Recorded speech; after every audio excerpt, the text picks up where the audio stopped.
সংগ্রামী প্রধান শিক্ষক এবং সহকারী শিক্ষক ভাই বোনেরা, উপস্থিত পিরোজপুরের প্রিন্ট ও ইলেকট্রনিক মিডিয়ার সম্মানিত সাংবাদিকবৃন্দ, সম্মানিত সুধী সমাজ, সম্মানিত উপস্থিতি, আজকের শিক্ষকরা কেন রাস্তায় দাঁড়িয়েছে এই প্রশ্ন আমাদেরকে অনেকেই করেছেন। আমরা বিগত সরকারগুলোর সময়ে আমরা শিক্ষকদের প্রাণের দাবি আদায়ে বহু কথা বলেছি, রাস্তায় নেমেছি, পুলিশের অত্যাচার সহ্য করেছি, কিন্তু শিক্ষকদের কাঙ্ক্ষিত দাবি বাস্তবায়ন হয়নি। সংগ্রামী বন্ধুরা, আমরা প্রাথমিক বিদ্যালয়ের শিক্ষক, আমাদের শিক্ষকদের সবচেয়ে বুনিয়াদী স্তর হচ্ছে প্রাথমিক বিদ্যালয়। এখান থেকে শিক্ষা নিয়ে সবাই আজকের যারা ক্ষমতাসীন আছেন, পূর্বে ছিলেন, ভবিষ্যতে থাকবেন, সবাই এই প্রাথমিক বিদ্যালয় শিক্ষকের ছাত্র। আমরা শত দাবি করা সত্ত্বেও কোন সরকার আমাদের দাবিকে প্রাধান্য দিচ্ছেন না।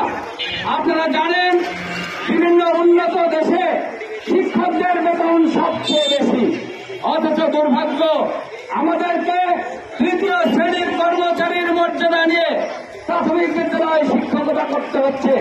আমাদের পার্শ্ববর্তী দেশ ভারতীয় শিক্ষকদের বেতন অনেক উন্নত।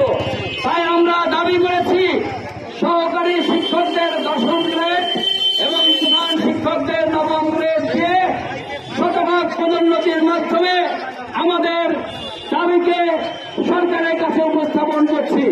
সংগ্রামী বন্ধুরা, সরকারের কাছে আমার দাবি যে বিগত বৈষম্য বিরোধী আন্দোলনের মধ্য দিয়ে যে সরকার আমাদের গঠিত হয়েছে, এই সরকারের কাছে আমাদের প্রত্যাশা অনেক। এই সরকারের কাছে আমরা চাই ভবিষ্যতে আমাদের দাবি মেনে নিলে আমাদের যাতে আর রাস্তায় দাঁড়াতে না হয়, তাহলে শিক্ষকরা আমরা সম্মানিত বোধ করব। ডক্টর ইউনূস মহোদয়, মাননীয় প্রধান উপদেষ্টা, আপনি সকলের শ্রদ্ধাভাজন ব্যক্তিত্ব, আপনার কাছে আমাদের প্রত্যাশা অনেক। তাই আমরা আজকের এই পিরোজপুর জেলার শিক্ষকরা রাস্তায় দাঁড়িয়েছি।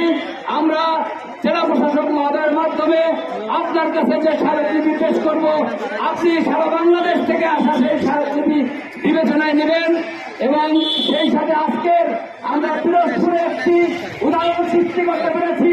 আমাদের মধ্যে একাধিক দলমত থাকলেও আজকের আমরা শিক্ষকদের প্রাণের দাবি আদায় করতে একসাথে আমরা এই দাবি পেশ করতে সক্ষম হয়েছি।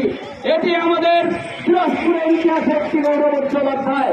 আমি চেষ্টা করব, আমি আশা করব আগামীতেও আমরা যে কোনো কর্মসূচি আমরা সকলে ঐক্যবদ্ধভাবে পালন করব। আমাদের মধ্যে কোনো বিভাজন আমরা রাখতে চাই না। আমরা ঐক্যবদ্ধভাবে আমরা এগিয়ে যাব এবং যারা বিভিন্ন উপজেলা থেকে আমাদের এই মানববন্ধনে যে সমস্ত প্রধান শিক্ষক, সহকারী শিক্ষক ভাই বোনেরা যোগদান করেছেন, সবাইকে আমাদের পক্ষ থেকে আন্তরিক ধন্যবাদ জানিয়ে আমি আমার বক্তব্য শেষ করছি।